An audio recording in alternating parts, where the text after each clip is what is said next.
CommandPro offers 3 methods for changing the direction of travel. Depending on the type of work you're doing, you can choose the method that works best for you. The first and easiest method to change tractor direction is to hold the activation button and nudge the CommandPro control to the left. The direction of travel will switch and is viewable from the instrument panel. The second method is to use the left-hand reverser as it currently exists on 6R series tractors. Move lever down to change into reverse, or move up to change into forward. That's simple. This is particularly useful in loader work situations, in which your right hand may be on the loader joystick.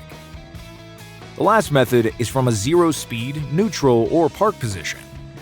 To move in reverse, press and hold the activation button on the CommandPro and gently pull back.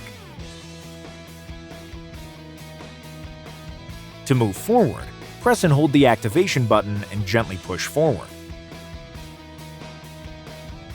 If you want to limit the speed of your tractor when changing directions, you can do this in the Command Center within the transmission homepage. Regardless of the task at hand, CommandPro gives you options for changing directions quickly and easily, so you can keep on with your day.